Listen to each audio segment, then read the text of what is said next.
We were sitting across from each other at our favorite restaurant, the one we used to go to before life got complicated, before routine swallowed us whole. Candlelight flickered between us, wine glasses half full, the kind of quiet evening I thought would be peaceful. And then she said it. "I'm leaving you," she said, casual, almost bored, as if she were commenting on the weather. For a split second, the words didn't register. I blinked, stared at her, wondering if I had misheard. She repeated it, sharper this time. "I'm leaving you. I've made up my mind." Most people would have panicked, yelled, begged. I did none of that. Instead, I smiled.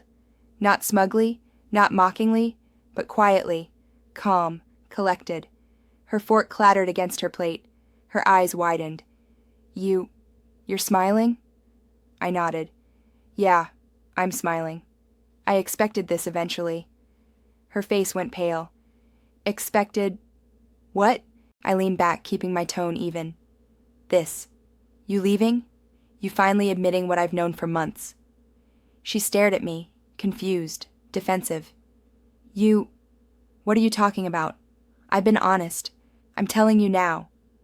I shook my head. "No, you're telling me now because you think it's dramatic, shocking.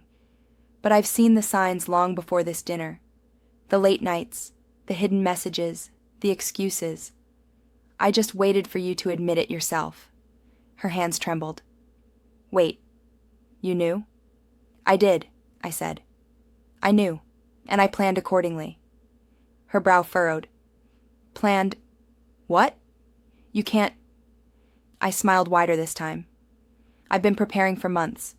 Finances separated, lawyer consulted, everything arranged. The moment you said those words, nothing changed except the timing." She leaned back, stunned. Her fork dropped entirely. You're calm?"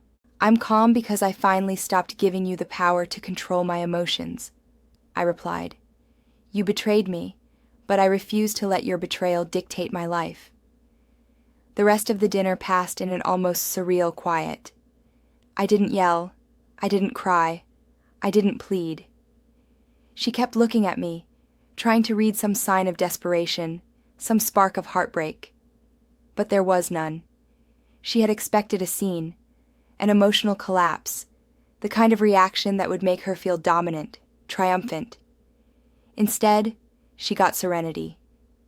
By the time we left the restaurant, I had made it clear that I wouldn't be manipulated or gaslighted further. The betrayal was hers. The response, controlled, deliberate, was mine. Weeks later, I had moved out. She tried to call, text, even visit. I didn't respond. I didn't engage. The house she left behind became my sanctuary, a place to reclaim my peace, my dignity. Her friends asked what happened. Colleagues noticed the shift. I didn't offer a story full of drama. I simply said calmly that we had irreconcilable differences, and that was the truth. Looking back, I realized something important.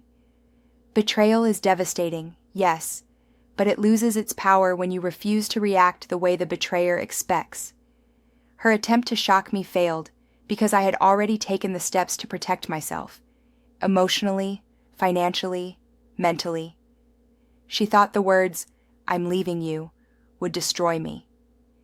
Instead, they marked the moment I finally freed myself from a marriage that had been slowly dying long before she admitted it. The smile I gave her wasn't triumph or mockery. It was peace. It was clarity.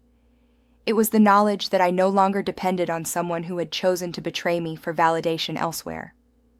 Sometimes, the most powerful response to betrayal isn't anger or confrontation. It's calmness, preparation, and the quiet reclaiming of your life.